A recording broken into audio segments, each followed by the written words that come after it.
হযরত মাওলানা ওমর খাব্বাব রাদিয়াল্লাহু তাআলা তার কুরবানির কথা মাওলানা ওমরকে বলছেন। সাইয়েদিনা ওমর যখন মুসলিমদের প্রধানমন্ত্রী হলেন, সাইয়েদিনা ওমর ডাক দিয়ে বলে, ও আমার নবীর সাহাবীরা, আমরা সবাই তো অনেক কষ্ট করেছি, ইসলামটাকে আমরা পালন করতে গিয়ে আপন ঘর ছেড়েছি, পরিবার হারা হয়েছি, আঘাতের পর আঘাত গিয়েছি। তোমরা একটু আমাকে বলো, রাসূলের জন্য কে কখন কিভাবে কষ্ট পেয়েছো ইমানকে হেফাজত করতে, কে কিভাবে ত্যাগ দিয়েছো আমরা জানতে চাই, আমি জানতে চাই। মাওলানা ওমরের কদমে তখন খাব্বাব রাদিয়াল্লাহু তাআলা গেলেন।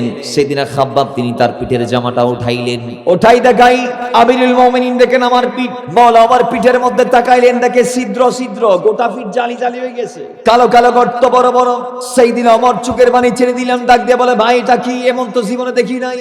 ও আমিরুল মুমিনিন, এটা ওই সময়কার জিল্লত আমাকে দেয়া হয়েছে যখন রাসূলের কদমে আমি কলমাটা পড়েছিলাম। আমি যখন কলমা পড়ে মুসলমান হয়েছি, আমার মালিক আমার মুসলমান হওয়ার ঘটনা শুনে তিনি আমাকে এমন আঘাত করেছে যেটার দরুন এই অবস্থা। পাথরকে গরম করে আমাকে চিৎ করে শুইয়ে আমার পিঠের ওপরে বড় বড় পাথরগুলা, টুকরা টুকরা পাথরগুলা চাপাই ধরেছে, সেই পাথরগুলা আগুন দিয়ে জ্বালাই এমন ভাবে গরম করেছে, পিঠের মধ্যে দিতে দেরি হঠাৎ করে ঠাস ঠাস ঠাস ঠাস করে চামড়া পোড়ার শব্দ আমি শুনতে পাচ্ছি, এবং মাংস পোড়ার গন্ধ তখন আমার নাকে এসেছিল। আমাকে এরপর মালিক বলল, কলমা রাখবি নাকি ছাড়বি, ঈমান কি রাখবি না ছাড়বি বল। ও আমিরুল মুমিনিন, আমার জান চলে যাচ্ছে, চামড়া পুড়ে যাচ্ছে, আমার মাংসগুলো কষে কষে পিঠ থেকে পড়ে যায়। এরপর মালিকের জবাব আমি বলেছি, মালিক জীবনটা চলে যাবে, ঈমানটাকে নষ্ট করতে পারবো না। রাসূলের কদম থেকে যে ঈমানটা আমি এনেছি, জীবন যাবে, জান গেলে যাবে, তারপরে ঈমানটা যাইতে পারবে না, ঈমানটা ছাড়তে পারবো না। কারণ কি, কি সমস্যা কি তোদের, তোরা এমন কেন? আল্লাহ বলে দিয়েছে, ইন্নাল্লাহা আশতারা মিনাল মুমিনিনা আনফুসাহুম ওয়া আমওয়ালাহুম বিআন্না লাহুমুল জান্নাহ। আল্লাহ ইমানদার থেকে জান এবং মালের বিনিময়ে জান্নাতটা খরিদ করে নিয়েছে। আল্লাহ তাদের থেকে জান নিয়েছে, আল্লাহ তাদের থেকে সম্পদ নিয়েছে, দুটার বিনিময় স্বরূপ আল্লাহ তাদেরকে যেটা দিয়েছে সেটা হচ্ছে বিআন্না লাহুমুল জান্নাহ। জোরে বলি আল্লাহু আকবার। আল্লাহ তাদের থেকে জান এবং মাল নিয়েছে, বিনিময় স্বরূপ জান্নাত দিয়েছে। কথা বলেন কি, জোরে বলেন কি? জান্নাত আমরা চাই কি চাই না? একটু জবান খুলে পড়ি, চাই কি চাই না? তাহলে বাবারা আমার, খাব্বাব বলে আমিরুল মুমিনিন, কষ্টের পর কষ্ট আমি সহ্য করেছি, তারপর কলমাটা ছাড়ি নাই। হযরত সুমাইয়া নারী সাহাবী, আল্লাহর নবীর কদমে যিনি প্রথম কবুল হয়েছেন শহীদ হিসেবে, রাসূলের গোলাম, যখন সেইদিনা আম্মারের স্ত্রী হযরত ইয়াসারের স্ত্রী আম্মার বিন ইয়াসারের মা সুমাইয়া যখন কলমা পড়লেন, সুমাইয়াকে ডাকলেন, কারণ তিনি আবু জাহালের দাসী ছিলেন। তার স্বামীকেও ডাকলেন, ইয়াসারকে, তাদের সন্তান আম্মারকে ডাকলেন, তার আরেক ভাইকে ডাকলেন। আম্মার ইবনে ইয়াসার বলে, আমার চোখের সামনে আমার মাকে মারলো, আমি কলমা ছাড়ি নাই, আমার মাকে যেমন তেমন করে মারে নাই। নাউজুবিল্লাহ, আমার মা ইসলামের প্রথম শহীদ। সুমাইয়া কেমন ভাবে ইন্তেকাল করছে তোমরা জানোনি? আমার মায়ের লজ্জাস্থানের মধ্যে দিয়ে আবু জাহেল ছড়িয়ে ঢুকিয়ে দিয়েছে, তারপর আমার মা কলমাটা ছাড়ে নাই, রাসূলের দামানটা ছাড়ে নাই। আমার মাকে মারার পর আমার বাবা ইয়াসারকে শহীদ করা হলো, তারপর আমার দুই ভাই কলমা ছাড়ি নাই।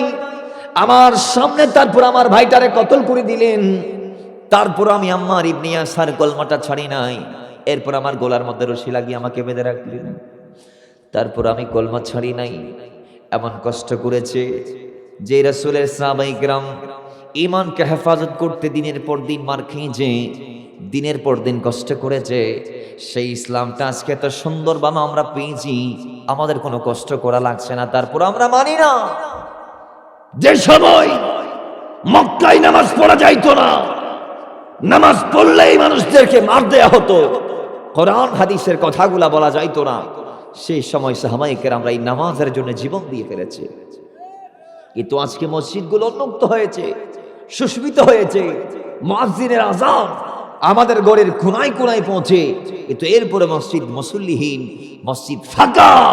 অনেক সময় দেখা যায় ইমাম আর মুয়াজ্জিন যারা ফজরের সালাতে বাকি কাউরে পাওয়া যায়, আওয়াজ দিয়ে বলে পাওয়া যায়, তাহলে এটাই কি মুসলমানিত্ব? আল্লাহ বলে ঈমানদারগণ, ঈমানটাকে মোকাম্মল করতে আল্লাহকে ভয় করো। ইত্তাকুল্লাহ, ভয় কাকে করবেন? জবান খুলে কাকে? আল্লাহ বলছেন হাক্কা তুকাতিহি, ভয় করবেন ভয় করার মতো ভয়, ভয় করতে হবে করার মতো। এরপর আল্লাহ বলছেন ওয়ালা তামুতুন্না ইল্লা ওয়া আনতুম মুসলিমুন, খবরদার ইমানদার হওয়ার পরে ইমানটা লালন করতে গিয়ে অনেকের ইমান আবার চলে যাবে। ইমানের সঠিক চর্চা কিংবা মূল্যায়ন তারা করতে পারবে না। এই জন্য আল্লাহ বলছেন ওয়ালা তামুতুন্না ইল্লা ওয়া আনতুম মুসলিমুন, মুসলমান না হয়ে তুমি ইন্তেকাল করিও না। আল্লাহ ইমানদারকে বলছেন মুসলমান না হয়ে তুমি মৃত্যুবরণ কিংবা ইন্তেকাল করিও না।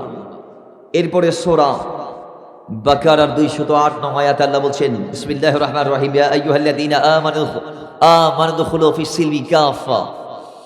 আল্লাহ বলছে ঈমানদার ইসলামে কদম রাখো, এক পা দিলা বাকি পাটা বাইরে রাখলা, ইসলামকে অর্ধেকটা মানলা বাকিটা বাদ দিলা। শুক্রবারে ইসলামকে মানো, শনিবার ইসলামকে ভুলে যাও, রবিবার ইসলামকে মানো, সোমবার ইসলামকে ভুলে যাও।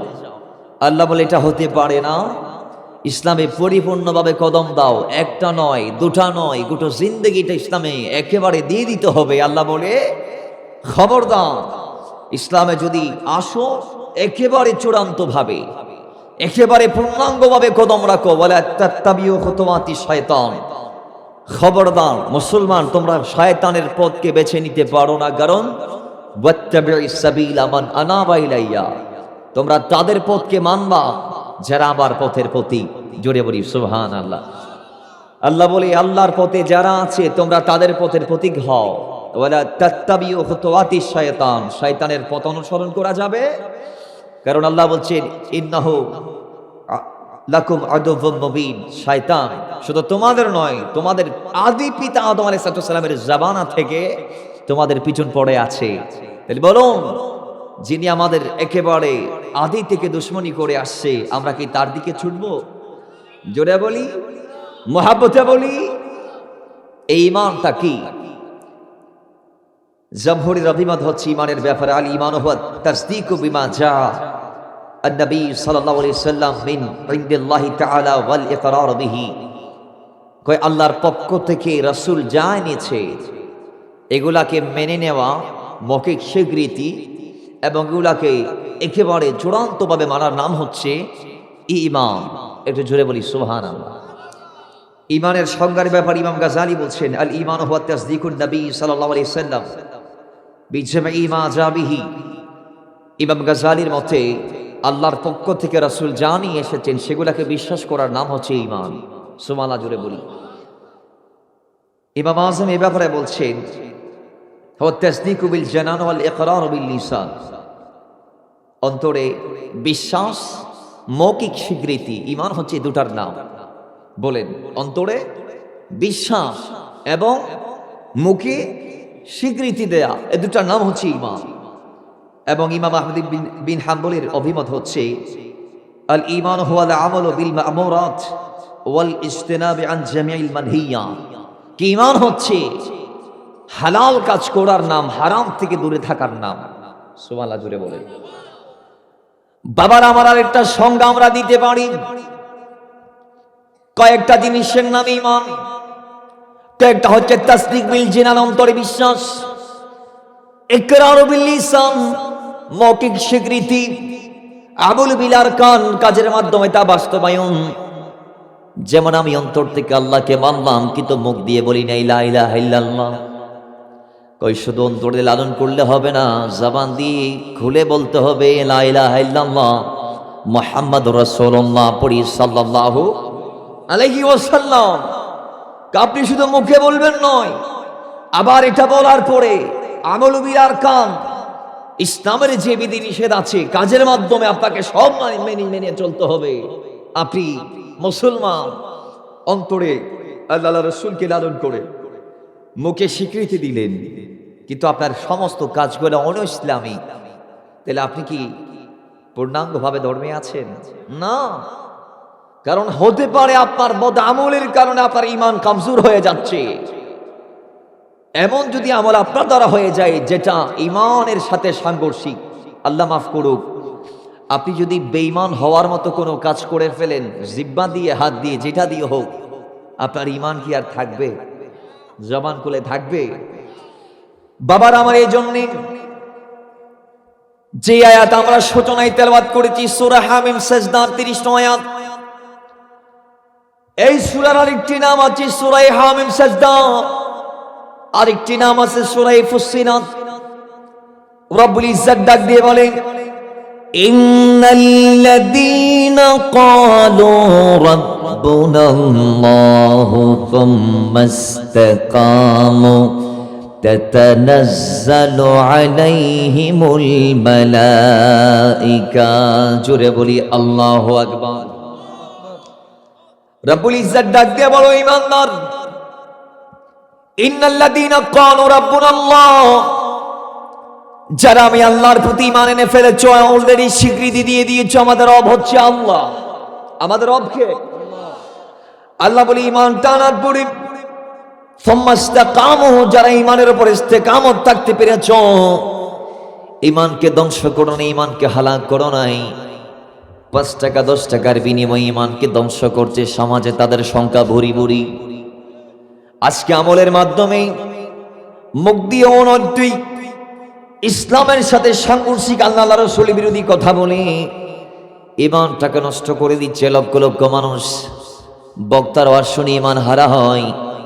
বক্তা আমার রাসূলকে উম্মি বলে, বক্তা আমার রাসূলকে লিটারেট বলে, বক্তা আমার রাসূলকে মূর্খ বলে, নাউযুবিল্লাহি মিন যালিক। শ্রোতারা বলে ঠিক, তাহলে বলুন বক্তার ঈমানও গেছে, শ্রোতার ঈমানও গেছে। বক্তা আমার নবীরে বলে সাংবাদিক, শ্রোতা বলে ঠিক। বক্তা পথভ্রষ্ট, শ্রোতাও পথভ্রষ্ট। বক্তা আল্লাহকে আবেহালা ডাকে, বক্তা আমার রাসূলকে আবেহালা ডাকে, মাআযাল্লাহ লিয়াযুবিল্লাহ। শ্রোতা বলে ঠিক, শ্রোতাও হাসে, বক্তাও হাসি। বক্তাও পথভ্রষ্ট, শ্রোতাও পথভ্রষ্ট। বক্তা আমার রাসূলের শান মান ইজ্জত আজমতে বেয়াদবি করে, আল্লাহ রাসূলের বিরুদ্ধে কথা বলে, শ্রোতাও ঠিক বলে। তাহলে বলুন বক্তার ঈমানও নাই, শ্রোতার ঈমানও। আল্লাহ বলে এইভাবে ঈমানকে ধ্বংস করলে হবে না। সাহাবায়ে কেরামের দিকে তাকাও, ঈমানের কেমন দাম তাদের কাছে ছিল। সাইয়েদিনা মুসাব ইবনে উমাইর আরবের জামিনের সূর্য সন্তান ছিলেন। ও দুনিয়ার মুসলমান, যখন আরবের মধ্যে আল্লাহর নবীর দ্বীনের প্রচার আর প্রসার যখন রাসূল শুরু করছিলেন, আরবের চতুর্দিক যখন ছড়াই ছিটাই গেল, আলামিন নামে আমরা যাকে চিনতাম, যাকে সাদিকুল আমিন আমরা মনে করতাম, সে আজকে আমাদের ধর্মের বিরুদ্ধে চলে গেছে। সে আজকে আমাদেরকে এক আল্লাহর বাণী শোনাচ্ছে। রাসূলের বিরুদ্ধে যখন সবাই ষড়যন্ত্রে লিপ্ত, আরবের সেই দারুন নাদওয়ার মধ্যে বৈঠক হলো। আল্লাহ রাসূলের বিরুদ্ধে কাফেররা সবাই এক জায়গায় এক টেবিলে বসলো। সেই টেবিলের মধ্যে আরবের সম্ভ্রান্ত পরিবারের সন্তান হিসেবে মুসাব ইবনে উমাইরও ছিলেন। মুসাব ইবনে উমাইর বলে, ওই মুহাম্মদ তিনি এখন কোথায় আছে? আমি একটু তার সাথে মোলাকাত করতে চাই। লোকজন থেকে খবর নিই, আল্লাহ নবীর ঠিকানা পাইলেন, রাসূল এখন আরকামের ঘরের মধ্যে আছে। হযরতে আরকামের ঘরের মধ্যে ওই সময় যখন মুসাব ইবনে উমাইর গেলেন, কয়েকটি বর্ণনা পাওয়া যায়। এক বর্ণনাতে ওই সময় আল্লাহ নবী সাহাবায়ে কেরামদেরকে কোরআন শেখাচ্ছিলেন, আল্লাহ নবী অথবা নামাজ পড়ছিলেন। তৃতীয় বর্ণনায় আল্লাহ নবী সাহাবায়ে কেরামদেরকে নসিহত করছিলেন। নসিহতটা ছিল জান্নাত ও জাহান্নামের। আল্লাহ নবী যখন জান্নাতের বয়ান করছিলেন, সাহাবায়ে কেরামরা জারে জার করে কাঁদে আর হাত তুলে ফরিয়াদ করে, আল্লাহ যেই নিয়ামতের মধ্যে গেলে কোনো ক্লান্তি আমাদেরকে স্পর্শ করতে পারবে না, যে জান্নাতের মধ্যে গেলে কোনো দুর্ভোগ আমাদের থাকবে না, যে জান্নাতে নিয়ামতের কোনো শেষ নাই, আল্লাহ ওই জান্নাত নামক নিয়ামতটি আমাদেরকে দান করিও। জুড়ে বলি সুবহান। সাহাবায়ে কেরাম আল্লাহর কাছে রাসূলের জান্নাতের বয়ান শুনে জান্নাতের কামনা করছি। একটু পরে যখন রাসূল জাহান্নামের বয়ান করে, সাহাবায়ে কেরামরা চোখের পানি ছেড়ে দিয়েছি আর ফরিয়াদ করছে, মালিক আল্লাহ তোমার নবী যেই জাহান্নামের আযাবের কথা আমাদেরকে বলল, যে চিরচেনা দুর্ভোগের কথা আমাদেরকে বলল, আল্লাহ সেই জাহান্নাম থেকে আমরা বাঁচতে চাই, আমাদেরকে বাঁচাই নাও আল্লাহ। ওই জাহান্নামের আশপাশে আমাদেরকে নিও না, তোমার নবীজির সাথে আমাদেরকে জান্নাতে যাওয়ার সুযোগটা করে দিও। জোরে বলি সুবহান। এর ফাঁকে হযরত মুসাব ঢুকে গেল। কেমনটা ব্যক্তি তিনি ছিলেন জানেননি?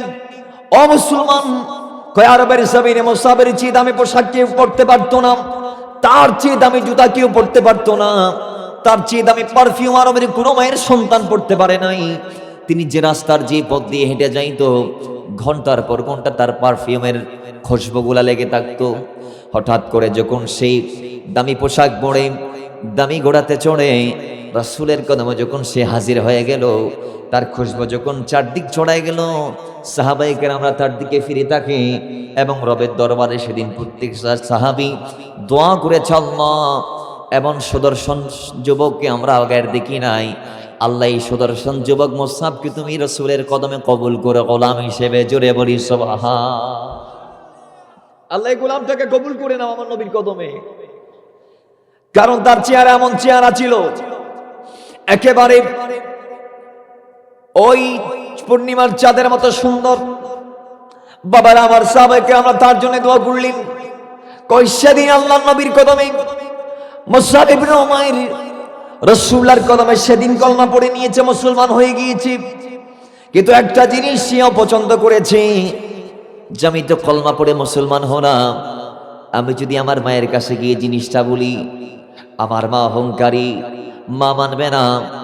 আমি আমার মাকে যদি কলমার দাওয়াত দেই, মা প্রত্যাখ্যান করবে।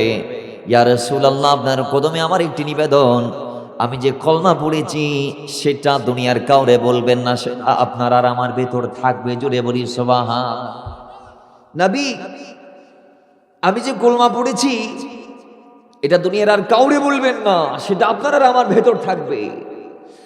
বাবার আমার, আল্লাহর নবী বললেন, ঠিক আছে, যতদিন না আল্লাহ ঈমানকে প্রকাশ না করতে বলে ততক্ষণ আমি প্রকাশ করব না। তোমার আর আমার ভিতরে ডিল এটাই রইল। বাবার আমার, কিন্তু একদিন যখন মুসআব ইবনে উমাইরের কালমার দাওয়াত গ্রহণ করার বিষয়টি যখন স্পষ্ট হয়ে গেল, একজন কাফের যখন দেখলো সে আল্লাহর নবীর কদমে যায়, জামাশা করে নবীর মতো সে প্রেয়ার করে প্রার্থনা করে নামাজ পড়ে, হঠাৎ করে তিনি আর দেরি না করে ওই মুসআবের মা তার কদমে গিয়ে সবিস্তারের সমস্ত ঘটনা বর্ণনা করে দিয়েছে। ঘটনাটা জানায় দেওয়ার পরে মুসআবের মা সন্তানকে বলে, সন্তান, আমার খায় আমার পরে আমার সাথে প্রতারণা আমি তো মানতে পারলাম না, তুই নাকি কলমা পড়লি, আমি খবর পাইলাম, তোমার সাক্ষী অমুক। অবশ্যই আপনার সাক্ষী সত্যই বলেছে, আমি আমার নবীর কদমে গিয়ে কালমা পড়ে মুসলমান হয়ে নবীর গোলামের দফতরে আমি নাম তুলে দিয়েছি। মা শোনো, ওই মদিনাওয়ালা রাহমাতাল লিল আলামিনের কদম থেকে এক হাত দিয়ে ঈমানকে নিয়েছি, আর এক হাত দিয়ে আমি আমার জানকে বিক্রি করে দিয়েছি। জোরে বলি সুবহান। আমি এক হাতে আমার জান দিয়েছি, আর এক হাতে রাসূলের কদম থেকে ঈমান নিয়েছি। এখন মা বলছে এটা তো হতে পারে না, বন্দি করো। মুসআবকে বন্দি করলেন নিজের ঘরে। মুসআব ইবনে উমাইর জেল খাটলেন। চতুর্দিক দিয়ে প্রহরী নিযুক্ত করা হলো। আরবের অন্যতম একটা ধনাঢ্য পরিবার ছিল হযরতে মুসআব ইবনে উমাইরের পরিবার। তার মা যখন সিদ্ধান্ত নিয়েছে আমার সন্তানকে আমার ঘরে আমি জেল খাটাবো, কেমন পরিবার ছিল, নিজের ঘরের মধ্যে পার্সোনাল জেলখানা ছিল, নিজের ঘরে মুসআবকে বন্দি করেছে। আল্লাহর কসম, মুসআব ইবনে উমাইর যদি চাইতো তিনি ঈমানটাকে নষ্ট করতে পারত, ঈমানটাকে গোপন রাখতে পারত, অথবা ঈমানের বিনিময়ে আবার কুফরকে গ্রহণ করতে পারত। ওয়াল্লাহি তিনি নিজেও জানে যে তার মায়ের মতো আরবের জমিনে মুষ্টিময় কয়েকটা মা আছে যাদের হাতে রত্ন ভান্ডার কিংবা ধন ভান্ডার আছে।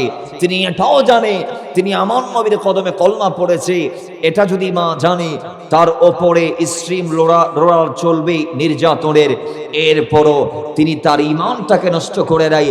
তিনি এটাও জানে তার মা যদি জানতে পেরেছে তার মা যদি জানতে পারে তিনি কলমা পড়েছেন সেটি, তাহলে তাকে সমস্ত সম্পদ থেকে ত্যায্য করা হবে, বঞ্চিত করা হবে।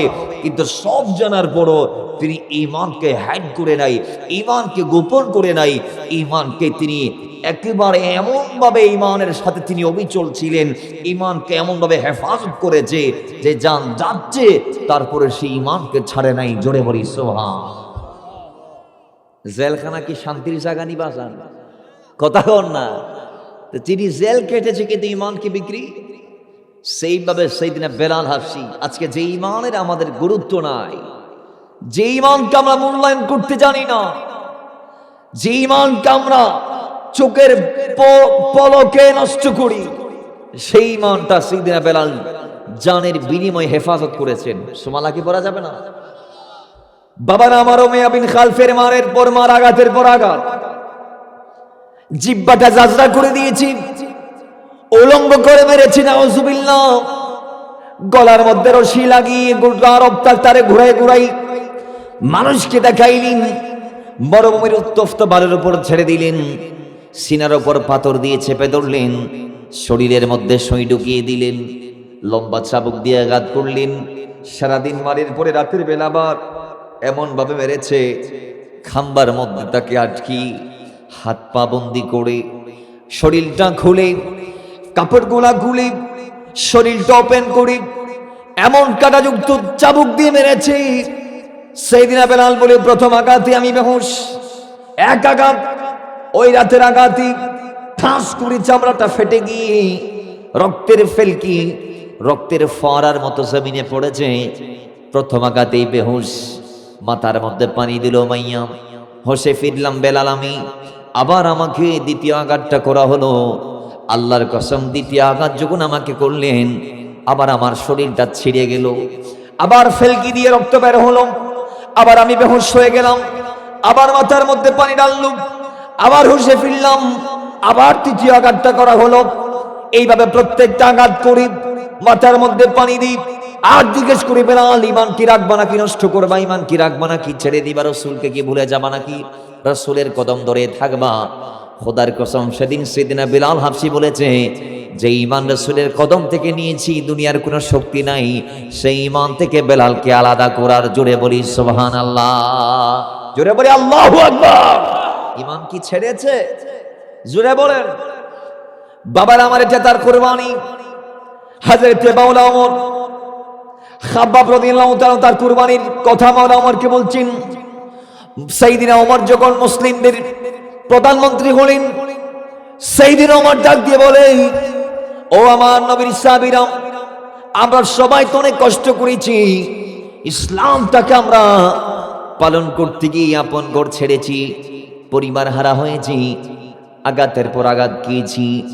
তোমরা একটু আমাকে বলো, রাসূলের জন্য কে কখন কিভাবে কষ্ট পেয়েছে ঈমানকে হেফাজত করতে, কে কিভাবে ত্যাগ দিয়েছে আমরা জানতে চাই। আমি জানতে চাই। মাওলা ওমরের কদমে তখন খাব্বাব রাদিয়াল্লাহু তাআলা গেলেন।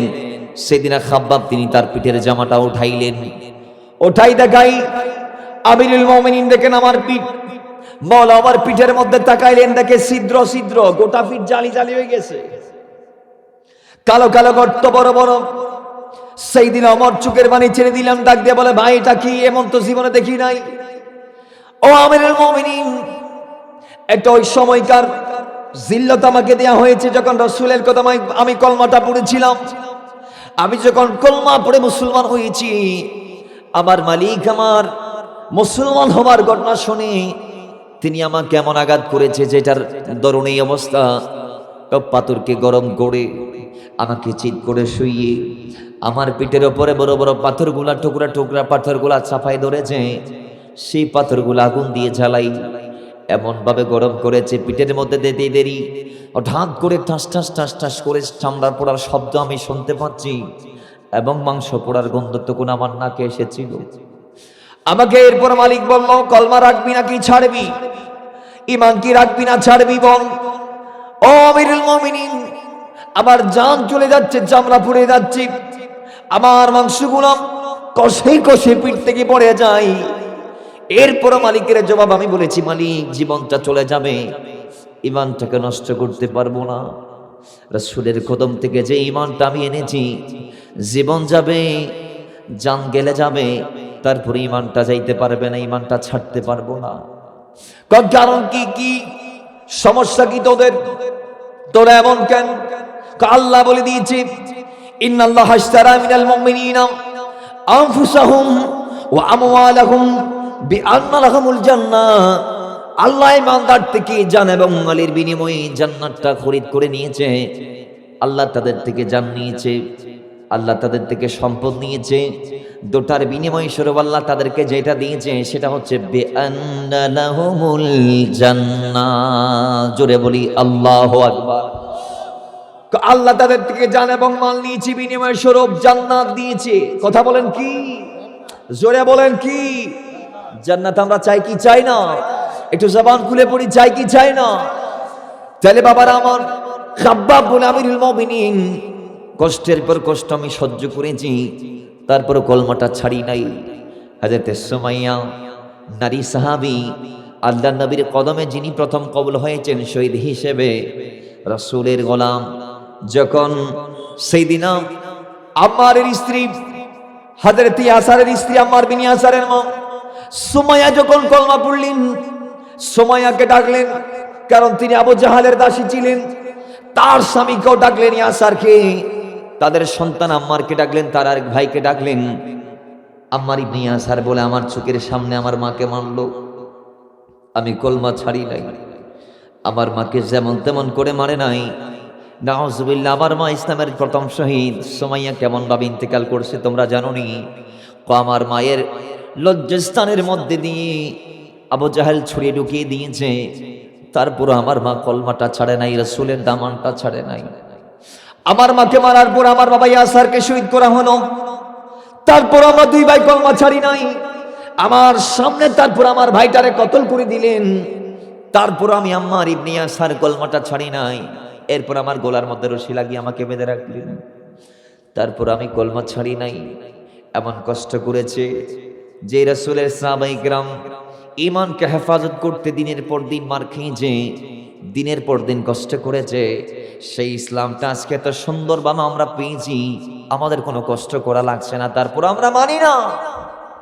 যে সময় মক্কায় নামাজ পড়া যাইতো না, নামাজ পড়লেই মানুষদেরকে মার দেয়া হতো, কোরআন হাদিসের কথাগুলা বলা যাইতো না, সেই সময় সাহাবায়ে কেরামরা এই নামাজের জন্য জীবন দিয়ে ফেলেছে। কিন্তু আজকে মসজিদগুলো উন্মুক্ত হয়েছে, সুশোভিত হয়েছে, মুয়াজ্জিনের আযান আমাদের ঘরের কোনায় কোনায় পৌঁছে, কিন্তু এরপরে মসজিদ মুসল্লিহীন, মসজিদ ফাঁকা। অনেক সময় দেখা যায় ইমাম আর মুয়াজ্জিন ছাড়া ফজরের সালাতে বাকি কাউরে পাওয়া যায়, আওয়াজ দিয়ে বলি পাওয়া যায়। তাহলে এটাই কি মুসলমানিত্ব? জোরে বলি না, এটাই কি ইসলাম? আল্লাহ আমাদেরকে মানার তৌফিক দান করুন। জোরে বলি আমিন। মুহাব্বতে দরুদ পড়ি, আল্লাহুম্মা সাল্লি সাইয়্যিদিনা আলি সাইয়্যিদিনা। আরে ডেকে নিবে যে দিন আমারে, তোমার প্রিয় করে নিও, হায়াতের দম ফুরালে খাতেমা ঈমান মোরে দিও। ও আল্লাহ,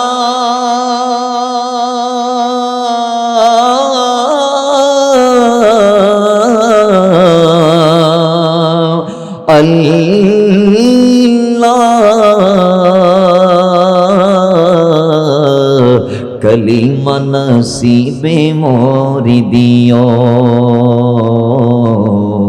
कलीमा नसीबे मोरी दियो। मालिक তোমাকে করেছি পরে দুনিয়া বুকে, আরে দুনিয়া করেছে পাপী মরি দুঃখে দুঃখে, তোমাকে করেছি পরে দুনিয়া বুকে, দুনিয়া করেছে পাপী, মরি দুঃখে দুঃখে, পরিণতি হবে কি?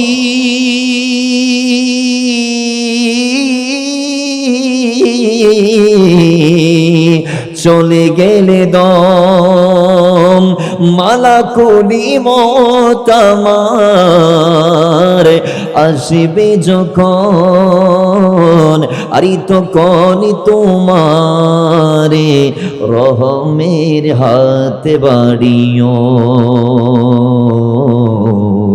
কালিমা নসিবে মোরে দিও।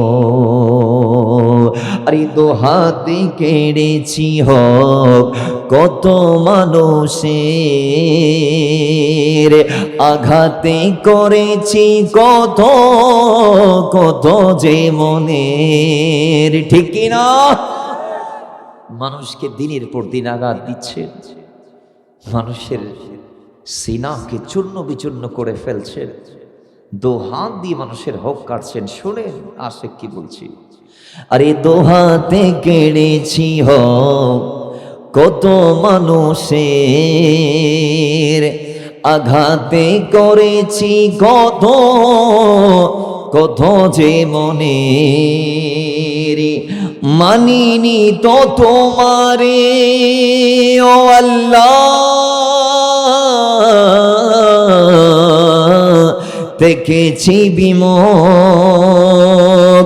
জবাবেরই ভয়ে বুক কাঁপে ধোকি দোক, ওগো দয়ালি মাবুদ মরণে কৃপা রাখিও,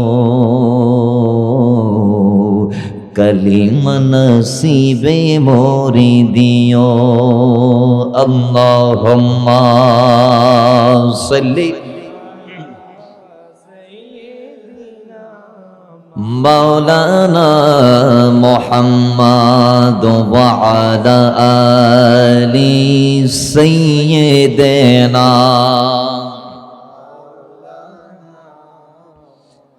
বাবার আমার এই বাড়ি হযরত আব্দুল্লাহ জুলবিজাদাইনের যদি কথা বলি আরো লম্বা বাকিয়া। আব্দুল্লাহ জুলবিজাদাইন যখন ঈমানটা তার ওপেন হয়ে গেল, মা ডাক দিয়ে বলে, সন্তান আমার চোখের সামনের থেকে সরে যাও। চাচা ডাক দিয়ে বলে, এদিকাই আয় মোজানিফ, এদিকাই, তোর বাবার ইন্তেকালের পর আমি তোর চাচা তোর দায়িত্ব ভার নিয়েছিলাম, তোর পরনে যে কাপড় সেটাও আমার দেয়া। কাপড় খুলে নিলেন। উলঙ্গ জুলবিজাদাইন, আল্লাহ নবী যার লাকব দিয়েছে জুলবিজাদাইন, নাম দিয়েছে আব্দুল্লাহ। বাবার আমার আগের নাম ছিল আব্দুল উজ্জা। সাইয়েদিনা জুলবিজাদাইন রাদিয়াল্লাহু তাআলা ওই সময় কি করলেন, চাচা যখন কাপড় খুলে নিয়েছে, চাচা বলে, মুহাম্মদের দিনে গেছস, আমার কাপড় খুল। মুহাম্মাদের কলমা কেনা পড়লে আমার কাপড় আমারে দিয়ে দিন। তোর চাচার ইন্তেকালের পরে ইচ্ছা কাপড় আমি দিয়েছিলাম, তোর বাবার ইন্তেকালের পর তোর দায়িত্ব আমি নিয়েছিলাম, তোরা আমি আমার বাতিজার লিস্ট থেকে কেটে দিলাম, তেজ্য আমি আমার বংশের থেকে তোরে করে দিলাম। উলঙ্গ জুলবিজাদাইন এবার গেলেন কেঁদে কেঁদে মার কদমে। মা, চাচা আমার কাপড় খুলে নিয়েছে, বাবার ইন্তেকালের পরে তিনি আমার অভিভাবক ছিল, মা তার কিনাই যে কাপড় তিনি আমারে দিয়েছিলেন সেই কাপড় তিনি খুলে নিয়েছে, এখন কি করব? মা বলে, যা একটা কাপড় দিলাম, এই কাপড় নিয়ে আমার চোখের সামনের থেকে চলে যা। আজকের পর থেকে তুই আমার সন্তান নই, আমি তোর মা নই। ইভেন আগামী তো সন্তানের পরিচয় আমার চোখের সামনে কোনোদিন আসবি না। ও দুনিয়ার মুসলমান, এক কাপড় নিয়ে মার থেকে বিদায় নি, চিরতরের জন্য সম্পর্ককে শেষ করে রাসূলের কদমে চলে গিয়েছে। গিয়ে সারাক্ষণ জিকির করত, বড় বড় করে কোরআন তেলাওয়াত করত। গলার আওয়াজ ছিল বেশি বড়। সাইয়েদিনা মাওলা আমার বলে, ইয়া রাসূলুল্লাহ, এই আব্দুল্লাহ জুলবিজাদাইন বড় আওয়াজে কোরআন তেলাওয়াত করে, লাউড গলায় কথা বলে, বড় করে জিকির করে, ইয়া রাসূলুল্লাহ আমাদের কষ্ট হয়, তাকে একটু থামা। রাসূল বলে, তাকে বলিও না, সে কষ্ট পাবে, সে অনেক কষ্ট করে দিন এসেছে। সুবহানাল্লাহ জুড়ে বলেন। তার দিনমালাটা অনেক কষ্টের, সুতরাং তারে বলিও না। সে কষ্ট পাবে। তাহলে তিনি এক কাপড় নিয়ে উলঙ্গ অবস্থায় মার চোখের সামনে থেকে চলে এসেছেন। ও দুনিয়ার মুসলমান, আজকে আপনি কোথায় আছেন?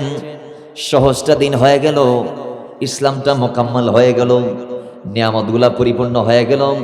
আল্লাহ বলে আল-ইয়াওমা আকমালতু লাকুম দীনাকুম ওয়া আতমামতু আলাইকুম নি'মাতি ওয়া রাদিতু লাকুমুল ইসলাম দীনা। দিনটা মোকাম্মল আজকে নিয়ামতগুলা মোকাম্মল। কিন্তু ওই দিনটা সহজ হওয়ার পর, পরিপূর্ণ হওয়ার পর আমরা মানতে পারি? জোরে বলেন, আমরা ঈমানকে হেফাজত করতে পারি? যদি পারতেন কি হইতো? আল্লাহ বলে ইন্নাল্লাযীনা ক্বালু রাব্বুনা আল্লাহ, ঈমানটাকে আনার পরে সুম্মা ইসতাকামু, ঈমানের পর যদি তুমি ইস্তেকামত থাকতে পারো, ঈমানকে যদি সঙ্গে নিয়ে চলতে পারো, ঈমানের পথে যদি তুমি চলতে পারো, তাইলে আমি জানি দুনিয়া তোমার বিরুদ্ধে চলে যাবে। তোমার ভাই তোমাকে মন্দ কথা বলবে, বাবা তোমার থেকে দূরে চলে যাবে, তোমার স্ত্রী তোমার বিরুদ্ধে কথা বলবে। তুমি যদি ঈমান নিয়ে চলো, সমাজ তোমার বিরুদ্ধে যাবে, ভাই তোমার বিরুদ্ধে যাবে, সোসাইটি তোমার বিরুদ্ধে যাবে, অনেক সময় পরিবারও তোমাকে বুঝবে না। এমন এক দিনও আসতে পারে তোমার পায়ের নিচে মাটি হয়তো তুমি দেখবে না। দুনিয়ার এক এক আপনজন গোলা তোমার থেকে সম্পর্ককে গুটিয়ে নিয়ে যাবে। কিন্তু তুমি চিন্তিত হইও না, তোমার আশার আলো আমি আল্লাহ দেখাচ্ছি, তোমার অবৈবাণী আমি আল্লাহ শোনাচ্ছি। আল্লাহ বলে গোটা দুনিয়া তোমাকে বিমুখ করে দিলেও আমি মালিক তোমার সঙ্গে আছি। তাতানাজ্জালু আলাইহিমুল মালাইকা। জোরে বলি আল্লাহু আকবার। আল্লাহ বলে আসমানি সাহায্য আছে। আরে ভাই, দুনিয়াতে যখন ঈমানকে নিয়ে চলবেন, ঈমানের পক্ষে যখন বলবেন, সদা সর্বদা রাহে হাকে যখন থাকবেন, চলবেন, বলবেন, তখন দুনিয়া আপনাকে নৈরাশ করলেও মাথায় রাখবেন মালিক আপনার সঙ্গে আছে। দুনিয়ার সাহায্য না থাকলেও আসমানি সাহায্য আছে।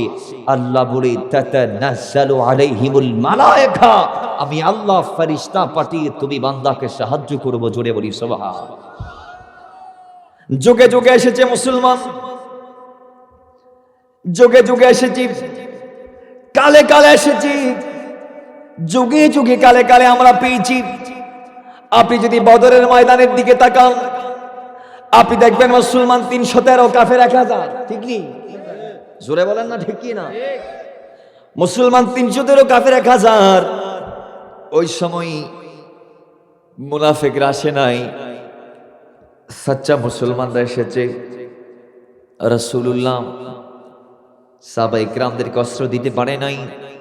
কেউ কেউ খালি হাতে এসেছে, কেউ কেউ খেজুর গাছের ডাল নিয়ে এসেছে, কেউ কেউ ভাঙ্গা তরবারি নিয়ে এসেছে, কেউ কেউ শক্ত জিনিস নিয়ে এসেছে, কেউ কেউ আবার সম্পদ ছিল কয়েকটা তরবারি নিয়ে এসেছে। জোরে বলি সুবহান। বাবার আমার ওই সময় সাহাবায়ে কেরামরা একটা বারের জন্য চিন্তা করে নাই যে আমরা যাদের বিরুদ্ধে লড়বো 1000-এর হাতে তরবারি আছে, 1000 এই সশস্ত্র যোদ্ধা, যুদ্ধের ট্রেনিং প্রাপ্ত হয়ে আমাদের সাথে লড়তে এসেছে, আমরা তাদের বিরুদ্ধে খালি হাতে যাব, আমাদের জান তো চলে যাবে একটা বারের জন্য। ভাবে নাই কেমন ঈমান, কেমন ঈমান ছিল। আল্লাহ বলে এরকম ঈমান যাদের আছে আমি আল্লাহ তাদের পক্ষে আছি, সাহায্য করব বলেছি, আমি সাহায্য করেছি। সূরা আনফালের মধ্যে এসেছে 5000 ফেরেশতা আল্লাহ রাব্বুল ইজ্জত আসমান থেকে পাঠিয়ে সেদিন 313 জন মুসলমানদেরকে সাহায্য করেছে। জোরে বলি সুবহানাল্লাহ। কোন কোন আয়াতে 3000, কোন কোন আয়াতে 5000, কোন কোন আয়াতে আল্লাহ 7000-এর কথা বলেছে। তাহলে বদরের ময়দানে আসমানি সাহায্য আসছে কিনা?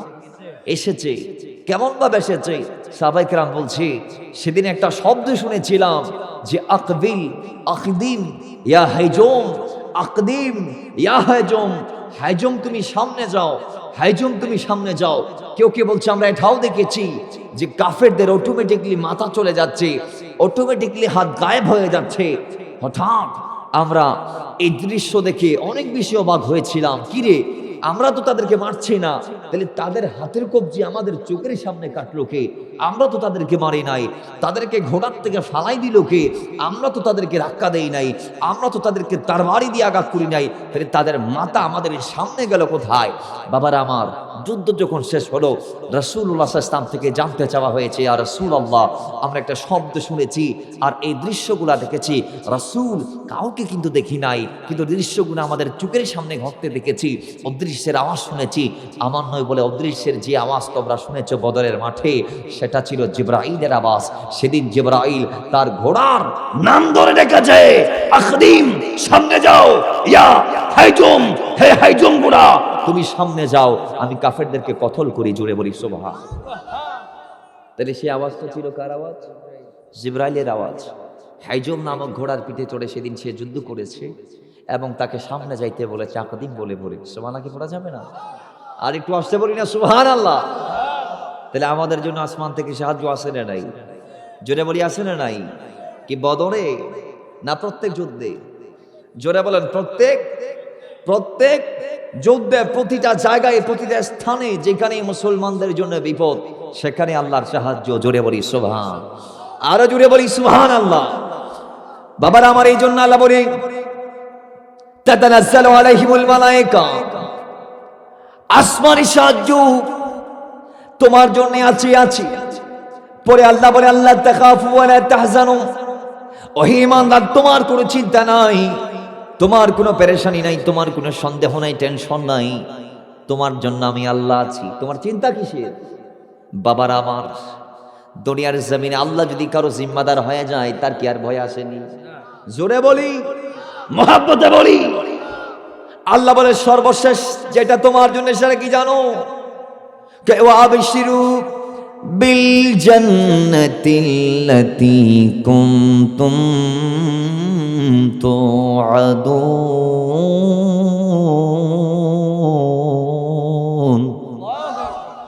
আল্লাহ বলে সর্বশেষ যেটা, সেটা হচ্ছে জান্নাত। সর্বশেষ কি?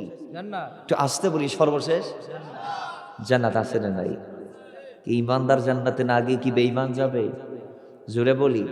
কিন্তু আমরা আমাদের যেই দিন, সেটাকে আমরা মোকাম্মল করে আদা করতে পারি না। আমরা ভুলে যাই, আমরা রাস্তা হারাই ফেলাই, শয়তান আছে আমাদের পিছন লাগা। আমরা তার পথে কতক্ষণ হাঁটি, কতক্ষণ ইসলামের পথে হাঁটি, কতক্ষণ আল্লাহ রাসূলের তাবেদারি করি, কতক্ষণ শয়তানের পদাঙ্ক মেনে চলি। তাহলে বলুন, আল্লাহ যে বলেছে একেবারে পূর্ণাঙ্গভাবে ইসলামে কদমটা দিতে, আল্লাহ যে বললেন ঈমানদার ইসলামকে শনিবারে মানলা, রবিবারে বাদ দিলা, সোমবারে মানলা, সপ্তাহভর ভুলে গেলা, হতে পারে? জোরে বলেন হতে পারে? আল্লাহ বলে উদখুলু ফিস সিলমি কাফা, একেবারে পূর্ণাঙ্গভাবে মানতে হবে, একেবারে পরিপূর্ণভাবে মানতে হবে। আপনি বলছেন এই আমি একটু অন্যায় করছি, একটু সুদ খাইলাম, একটু ঘুষ দিলাম, একটু অন্যায় করলাম, আল্লাহ থেকে মাফ চেয়ে নিব। ইসলামে কি এই কথা বলার সুযোগ আছে? একটু অন্যায় করার সুযোগ আছে? মাথায় রাখতে হবে, সাহাবায়ে কেরাম একটু অন্যায় করে নাই, তারা ঈমানটাকে হাইড রাখতে পারতো। একটু চাইলে আমাদের মতো করে একটু অন্যায় তারা করতে পারতো, কিন্তু করেন নাই। ঈমানটাকে এমনভাবে হেফাজত করেছে, ঈমানের পরে এমনভাবে ইস্তেকামত ছিল, এমনভাবে সঠিক আকীদাকে তারা লালন করেছে। আকীদা মানে কি? মানুষ দিন হিসেবে যেটাকে গ্রহণ করে সেটার নাম আকীদা। আকীদার মাশহুর সংজ্ঞা হচ্ছে, আপনি দিন হিসেবে যেটাকে মানেন সেটা আপনার আকীদা। বাবার আমার, সেই আকীদা যদি আপনার মজবুত না হয়, আপনার কোনো নামাজ, কোনো রোজা, কোনো হজ, কোনো যাকাত আপনার রবের দরবারে কবুল হচ্ছে না। কারণ আপনি তো দিনকে দিন হিসেবে যেটাকে আপনি মানছেন সেটা তো দিন নয়, সেটা বেদিন। মানাটা যদি শুদ্ধ না হয়, তাহলে আপনার দিন, আপনি দিন বলে যেটাকে মেনে আসছেন সেটা কি আপনাকে ফায়দা দিতে পারবে? না। এজন্য আগে আপনাকে আকীদা ঠিক করতে হবে। ঈমান আকীদা যদি আপনার ঠিক না হয়, আপনার নামাজ, রোজা, হজ, যাকাত কোনোটাই আপনাকে জান্নাত দিতে পারবে না। আমরা সবাই জানি আল্লাহ রাসূলের প্রতি ঈমান আমাদের আনতে হবে। কেউ যদি কিয়ামত পর্যন্ত লা ইলাহা ইল্লাল্লাহ বলতে থাকে, আল্লাহ তাকে ঈমানের সার্টিফিকেট দিবে না যতক্ষণ সে মুহাম্মদ রাসূলুল্লাহ বলবে না। তাহলে কিন্তু আজকে আমরা দেখছি আমাদের কিছু পার্টি ইসলামী দলের ব্যানারে লা ইলাহা ইল্লাল্লাহ আছে, মুহাম্মদুর রাসূলুল্লাহ, নারে তাকবীর আছে, নারী রিসালাত নাই। কিছু কিছু মসজিদে দেখবেন কলমার অর্ধেক অংশ, দ্বিতীয় অংশটা নাই। কিছু কিছু মসজিদ দেখবেন শুধু আল্লাহ শব্দটি আছে, মুহাম্মদ সাল্লাল্লাহু তাআলা আলাইহি সাল্লাম এই নামটি নাই। তাহলে আল্লাহ কি বলছে? যে আয়াত আমরা তেলাওয়াত করে ফেলেছি অলরেডি, আল্লাহ বলছে সূরা নিসার 134 নং আয়াতে, ইয়া আইয়ুহাল্লাযীনা আমানু আমিনু বিল্লাহি ওয়া রাসূলিহি। শুধু আল্লাহর প্রতি ঈমান আনলে হবে না, আল্লাহ রাসূলের প্রতিও কি আনতে হবে? জোরে বলি, আল্লাহ রাসূলের প্রতিও ঈমান আনতে হবে। আল্লাহ আমাদেরকে চেনার, মানার, বোঝার, আমলের মাধ্যমে জিন্দেগিকে দুরস্ত করার তৌফিক দান করি। আমিন জোরে বলেন। তো মহব্বতে দরুদ পড়ি, আল্লাহুম্মা সাল্লি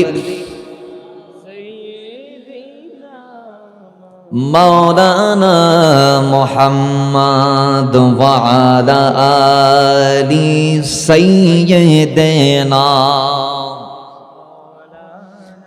আরে ভালোবাসার জায়গা মদিনা, ভালো লাগার জায়গা মদিনা,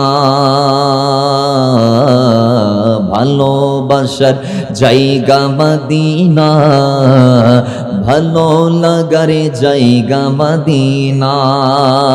আরে এত সুন্দরী জায়গা কোথাও পাবেন না, ঠিক কি না? আরে সাজিয়ে চেনি দয়ালে রাব্বানা, ভালো লাগার জায়গা মদিনা, ভালোবাসার জায়গা মদিনা, ভালো লাগার জায়গা মদিনা। আরে মদিনা শরীফে নূরের খজিনা, মদিনা শরীফে নূরের খজিনা, আশিকি ছাড়া অন্য বুঝে না, ভালো লাগার জায়গা মদিনা, ভালোবাসার জায়গা মদিনা, ভালো লাগার জায়গা মদিনা। সবাই কি দিন কবরে যাব, কেউ তো যাবে না, কথা ঠিক কি না? আমাদের সাথে কি কবরে কেউ যাবে? কিন্তু একজন যাবে, তিনি কে?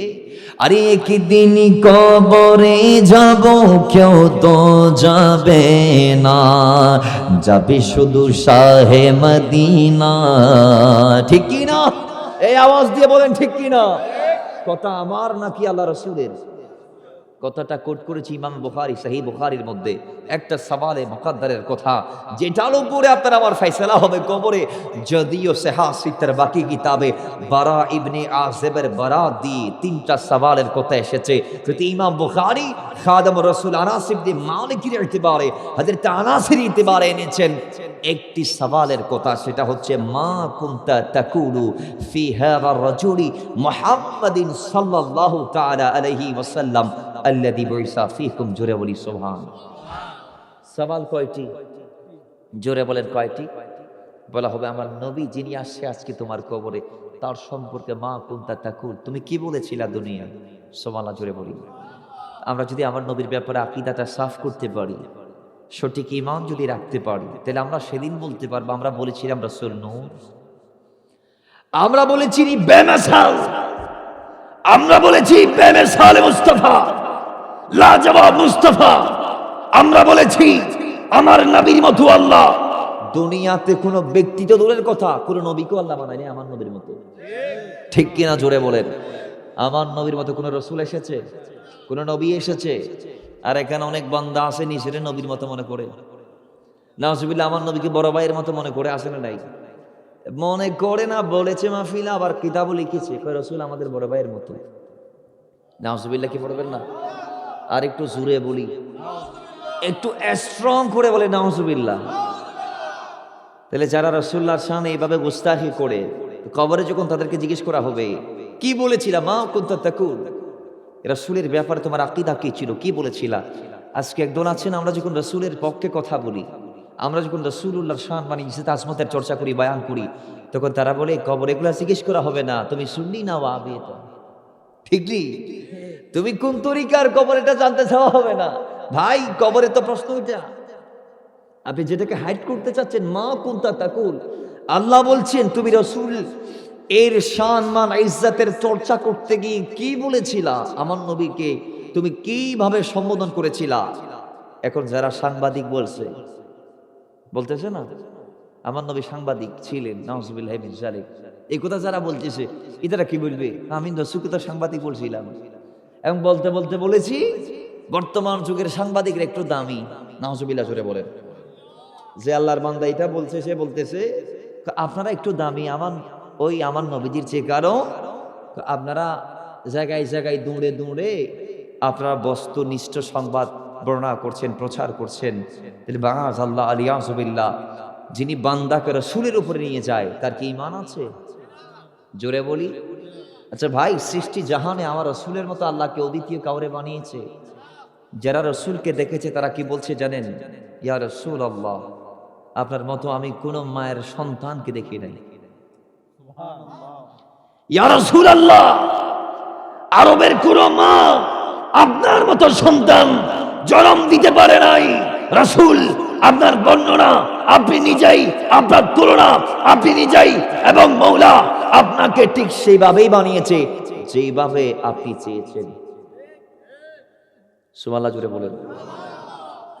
যারা দেখেছেন তারা বলেছেন ওয়া আহসানু মিনকা লান তারা কাতু আইনিন ওয়া আজমালু মিনকা লাম তালিদিন নিসাও খুলিকতা মামারআন মিন কুল্লি আইবিন কাআন্নাকা ক্বাদ খুলিকতা কামা তাশা। সিদনা হাসান বিন সাবিত, যিনি আমার নবীর সামনে বসে নবীর তারিফ করতেন, যার জন্য আমার নবী মিম্বর বানিয়েছেন। হাসান, আমি এই মিম্বরটা বানালাম, তুমি আমার এই মিম্বরে বসে আমার তারিফ করো, আমি রাসূল নিচে বসে তোমার কথা শুনবো।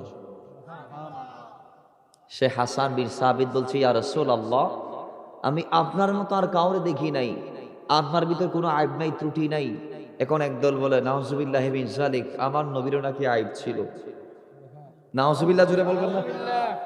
আমার নবীরও নাকি আইব ছিল তাদের মতে। এই জন্যে তারা কাবালার নবুয়তের 40টা বছরকে মানে না, বাদার নবুয়তের 23 বছরকে মানে। আচ্ছা বলুন, আমার নবী কি 40 বছরে নবী হয়েছেন নাকি আদমের আগে?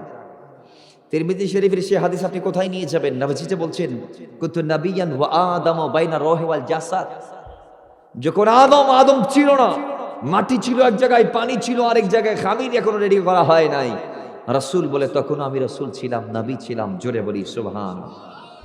তাহলে আমার নবীর নবুয়ত আল্লাহ দিয়েছেন সমস্ত নবীকে বানার আগে, আদমেরও আগে, কিন্তু রাসূলের নবুয়তের আনুষ্ঠানিকতা, ইলানে নবুয়ত, এটা শুরু হয়েছে 40 থেকে। কেন? কারণ আছে। কারণ কি? মানুষদেরকে চাইলেও এমন হুট করে কিছু গিয়ে বলা বা কোনো কাজ করতে দেওয়া অথবা কোনো বোঝা তাদের ঘাড়ে চাপাই দেওয়া যায় না। তো এই জন্য আগে তাদেরকে প্রিপারেট করতে হবে, প্রস্তুত করতে হবে। তো আমার নবী আরবের মানুষগুলাকে 40 বছর পর্যন্ত প্রস্তুত করলেন হেদায়েতের জন্য। তাদের কলবগুলাকে আগে উপযুক্ত করলেন রাসূল 23 বছর। কিভাবে? আমরা তো জানি পরবর্তী 23 বছরের কথা, আগের 23 বছর কিভাবে? আমার নবীর বয়স যখন 17 ছিল, কথা বলেন কত? 17 বছর বয়সে আল্লাহর হাবিব একটা সংগঠন করেছিলেন, নাম ছিল হিলফুল ফুজুল। নাম কি? হিলফুল ফজুলের ব্যানার থেকে নবীজির বয়স 17 শুরু হয়েছে। 17 থেকে 40, 23 বছর রাসূল এই ব্যানার থেকে খেদমত করেছে। জোরে বলি সুবহানাল্লাহ। পরবর্তী 40 থেকে 63 ইসলামের নামে খেদমত করেছে। ইসলাম আসার আগে 23 বছর হিলফুল ফজুল থেকে। তো এর আগে কি আমার নবী খেদমত করে নাই? করেছে। আমার নবী কি শিক্ষা দেই নাই? দিয়েছে। কিভাবে? যুগে যুগে এটাতে মিলাদ নবীর পর থেকেই দিয়েছে। সুবহানাল্লাহ পড়বেন না? কিভাবে? আমার নবী দুনিয়াতে এসে রাসূলের দায়িত্ব কেউ নিচ্ছিলেন না, পিতা নাই বিদায়। যিনি নিয়েছিলেন তারও একটা সন্তান ছিল, মা হালিমা সাদিয়ার একটা সন্তান ছিল। আমার নবী এমনভাবে শিক্ষা দিয়েছেন, জন্মের পর পরই হালিমা তো সাদিয়ার গৃহে রাসূল সাল্লাল্লাহু আলাইহি ওয়াসাল্লাম থাকাকালীন কোনোদিন তিনি তার ভাইয়ের জন্য যে দুধটা বরাদ্দ হয়েছে আল্লাহর পক্ষ থেকে, সেই দুধ আমার রাসূল কোনোদিন মুখ লাগিয়ে খাই নাই। জোরে বলিস। মা হালিমা বলছে, আমি মাঝে মধ্যে আমার বাকি ছেলে আব্দুল্লাহ যে আছে তাকে আমি যে দুধ দিতাম সেই দুধ থেকে মুহাম্মদ সাল্লাল্লাহু আলাইহি ওয়াসাল্লামকেও দিতাম খাওয়ার জন্য, কিন্তু আমার নবী খাইতো না। ওই তার জন্য যেটা বরাদ্দ সেটাতে খাইতো। জোরে বলি সুবহান। আমার নবী দোলনাথ থেকে মানুষকে শিখিয়ে দিয়েছেন। এই জন্য আল্লাহর হাবিব নিজেই বলছেন বুইসতু মুআল্লিমান, আমি মানুষকে শিখাতে এসেছি কি, বুইসতু লিউতাম্মিমা মাকারিমাল আখলাক, আমি মানুষের সৌন্দর্য, চারিত্রিক সৌন্দর্য, এই মানুষের চরিত্রকে ডেভেলপ করার জন্যে, মানুষের জীবনকে উন্নত করার জন্যে, গোটা জমিনকে আমি পরিবর্তন করার জন্য এসেছি। এজন্য আমি রাসূলের নাম হচ্ছে শিক্ষক, আমি পরিবর্তনকারী। আমি মানুষদেরকে সঠিক পথের দিশে দিয়েছি, তারা নিয়েছে, জীবনটা পরিবর্তন করেছে। রাসূলের কদম থেকে আমাদের শিক্ষা নেওয়ার দরকার আছে না নাই? জোরে বলি আছে না নাই? আমরা যদি নিতে পারি জীবন আমাদের তো দামি, ঠিক কি না? জোরে বলেন ঠিক কি না? আমার নবীর জীবনে কি এমন কোন সাইড আছে যেই সাইডে আপনার শিক্ষা নাই? এমন কোন সাইড আল্লাহর হাবিব কে আল্লাহ দেই নাই। কারণ নবীজি বলছেন আমি যেখানে মুআল্লিম হয়ে এসেছি সেখানে আল্লাহ আমাকে দেই নাই এমন কোন জিনিস নাই, যেটা আমার শিক্ষক আল্লাহ। আল্লাহ নিজে বলছেন আর রহমান আল্লামাল কোরআন, আল্লাহ আমাকে শিখিয়েছে। আল্লাহ নিজে বলছেন কেমন শিখিয়েছে সেটা, অতীত ইলমুল আউয়ালিন ওয়াল আখিরিন, রাসূল বলে দিয়েছে যে সৃষ্টির শুরু থেকে শেষ পর্যন্ত যা আছে সব রাসূলকে শেখানো হয়েছে। আল্লাহ বলছে ওয়া আল্লামাকা মা লাম তাকুন তাআলাম, রাসূলের যা যা জানা ছিল না সব আমি আল্লাহ শিখিয়ে দিয়েছি। তাহলে আমার নবী সব জানে কি জানে না? আমার নবী আবার আমাদেরকে সব জানিয়েছে কি না? কথা বলেন না, জানাইছে কি না? আমরা শিক্ষা কি রাসূল থেকে নিব নাকি দুনিয়ার রকস্টার পপস্টার যারা আছে এদের থেকে নিব? আমরা সমাজ সংস্কার করলে রাসূলের তরিকা মেনে করব, আমরা পরিবার সংস্কার করলে রাসূলের তারিকা মেনে করব, আমরা নিজেকে পরিবর্তন করে রাসূলের তারিকায় করব। আল্লাহ আমাদেরকে দয়াল নবীর তরিকা মেনে চলার তৌফিক দান করুন। আমাকে যেহেতু বেশি টাইম বেঁধে দেওয়া হয়েছে, আমি এই জন্য সামনে যাচ্ছি না, আমার আলোচনার টাইম আছে আর 5 মিনিট, এরপর আমাকে 10 মিনিটের জন্য একটা অনুরোধ দেওয়া হয়েছে, সেটার দিকে আমরা যাবো ইনশাআল্লাহ। তাহলে আসুন বাকি 5 মিনিটে যে বিষয়গুলো নিয়ে আমরা কথা বলবো। আমাদেরকে বলেছিলেন নামাজের ব্যাপারে, আমাদেরকে বলা হয়েছে হালাল ও হারামের ব্যাপারে, আমাদেরকে বলা হয়েছে সুদ এবং পর্দার ব্যাপারে, মৃত্যুর ব্যাপারে, জান্নাত জাহান্নামের ব্যাপারে। আমরা যদি একটু করে নামাজের দিকে যাই তাহলে এটাই বলতে হবে ঈমানের পর আমলের ভিতরে যেটার স্থান সর্বাগ্যে বা সর্বোচ্চে সেটার নাম হচ্ছে নামাজ, ঠিক কি না? কিন্তু আজকের সমাজে আমরা কি নামাজকে পড়তে পারি? আপনি কেন নামাজটা পড়বেন একটু সবক নিয়ে যান। আল্লাহর কোরআন বলছে বিসমিল্লাহির রহমানির রহিম যে ইস্তাঈনু বিস-সাবরি ওয়াস-সালাহ ইন্নাল্লাহা মা'আস সাবিরিন, যদি তুমি বিপদে পড়ো তাহলে আমি আল্লাহর কাছে সাহায্য চাও এই নামাজটার মাধ্যমে। আল্লাহ সূরা বাকারার 45 নং আয়াত আবার বলছেন ওয়াস্তাঈনু বিস-সাবরি ওয়াস-সালাহ ওয়া ইন্নাহা লাকাবীরাতুন ইল্লা আলাল খাশিঈন, তুমি নামাজ পড়ো, এই নামাজের মাধ্যমে বিপদ থেকে আমার কাছে মুক্তির জন্য প্রত্যাশা করো। তার মানে বিপদ যখন আসবে তখন নামাজে দাঁড়িয়ে যাবেন। এবং আল্লাহ বলছেন ওই নামাজের মাধ্যমে ওয়াস্তাঈনু আমার কাছে চাইবা।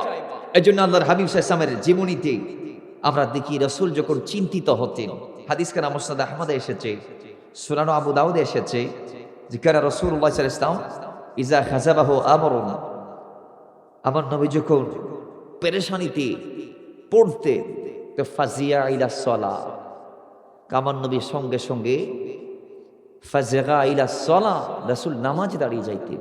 কিসে? নামাজে। এই নামাজটা আমাদেরকে পেরেশান মুক্ত করতে পারে, চিন্তা মুক্ত করতে পারে। কিন্তু হ্যাঁ, আমরা বলি অত্যন্ত কঠিন, বলি কি বলি না? কারণ আমরা তো চেষ্টা করি কিন্তু কন্টিনিউ করতে পারি না, কন্টিনিউ করতে পারি না। আল্লাহ বলে ওয়া ইন্নাহা লাকাবীরা, এটা অত্যন্ত কঠিন আমি আল্লাহ জানি, কিন্তু ইল্লা আলাল খাশিঈন, যারা আমি আল্লাহকে ভয় করে এটা তাদের জন্য কঠিন নয়। সুবহানাল্লাহ জুড়ে বলে। আপনি দেখবেন নিশি সকালে যুবক মসজিদে যায় না, কিন্তু মুরব্বী যারা আছে এরা মসজিদ ছাড়ে না, ঠান্ডা পানি তাওয়াক্কা এরা করে না, এরা পানি টানির ভয় এগুলা পায় না। আজকের মাহফিলও দেখেন আপনি যুবকের চেয়ে মুরব্বীর সংখ্যা বেশি, ঠিক কি না? তার মানে বোঝা গিয়েছে এদের অন্তরে শুধুমাত্র আল্লাহর ভয়টা থাকার কারণে আল্লাহ বলছেন ইল্লা আলাল খাশিঈন, যে তাদের কাছে বড় কোনো ব্যাপার নয়। এরপর আপনি নামাজটা কেন পড়বেন আমরা যদি জিজ্ঞেস করি তাহলে সূরা তাহার 132 নং আয়াত আল্লাহ বলছেন যে ওয়া আমর আহলাকা বিস-সালাহ, ইয়া রাসূলুল্লাহ উম্মতদেরকে বলুন তারা যেন তাদের পরিবারকে নামাজের টিকা দেয়, নামাজের তাগিদ দেয়, নামাজের তালিম দেয়। সুবহানাল্লাহ করে বলেন। এবং ওয়াস্তাবির আলাইহা, এটা জারি আর সারি রাখতে হবে। শনিবারে পরিবারকে বলে নামাজ পড়ো, রবিবার বললেন না, সোমবারে বললে নামাজ পড়ো, মঙ্গলবার আর বললেন না। আল্লাহ বলে এটা হতে পারে না। তুমি তোমার পরিবারকে 24টা ঘন্টা নামাজের তাগিদ দিবা, প্রত্যেক দিন, প্রত্যেক ওয়াক্তে, প্রত্যেকটা সময়ে। জোরে বলি সুবহানাল্লাহ। আল্লাহ বলে ওয়াস্তাবির আলাইহা, এটা চলমান রাখতে হবে। কেন? কারণ আল্লাহ বলছে লা নাসআলুকা রিজকান নাহনু নারযুকুকা। আল্লাহ বলছেন তোমরা আমাকে খাওয়াও না, আমি তোমাদেরকে খাওয়াই। আমাদেরকে খাওয়াই কে? আর আসতে বলি কে? এজন্য আল্লাহ বলে তোমাদের মালিক তোমাদেরকে এটা দিয়েছেন। ওয়াল আকিবাতুল তাকওয়া, যদি এটা মেনে চলতে পারো, যদি আল্লাহকে ভয় করে এই আল্লাহর নির্দেশটা মেনে চলতে পারো, মুত্তাকির কাঠায় যদি নাম তুলতে পারো, আল্লাহ বলে ওয়াল আকিবা, তোমার জন্য রয়েছে শুভ সংবাদ। জোরে বলি সুবহানাল্লাহ। আর একটু জোরে বলি সুবহানাল্লাহ। এইভাবে নামাজটাকে কন্টিনিউ করার চেষ্টা করবেন, পড়লে আমাদের লাভ। কারণ কিয়ামতের দিন জাহান্নামীদেরকে জিজ্ঞেস করা হবে। সূরা মুদ্দাসসিরের 42 থেকে 43 আয়াতে এসেছে, মা সালাকাকুম ফি সাকার। আল্লাহ বলছে জান্নাতীরা কৌতূহলী হয়ে জাহান্নামীদেরকে জিজ্ঞেস করবে, এই জাহান্নামীরা তোরা এখানে কেন, কেন জাহান্নামে তোরা? তখন তারা বলবেন ক্বালু লাম নাকু মিনাল মুসাল্লিন, আমরা নামাজ পড়ি নাই, সেই জন্য আমরা জাহান্নামে এসেছি। তাহলে সেই নামাজ আমাদের পড়ার দরকার আছে না নাই? আওয়াজ দিয়ে বলেন আছে না নাই? আছে। নামাজ পড়বে, জান্নাতের চাবি নামাজ। জান্নাতে আপনাকে নিয়ে আবার নামাজ যাবে, এটা আমি বলবো না, কারণ জান্নাত পাবেন রাসূলের শাফাআতে, ঠিক কি না? কিন্তু এটা আমার প্রচেষ্টা। কিয়ামতের প্রথম সওয়াল, বান্দা তুমি কয় ওয়াক্ত নামাজ আদা করেছো দৈনন্দিন? তাহলে প্রথম প্রশ্নে যদি আপনি আটকে যান, কি জবাব দিবেন মালিকের কাছে?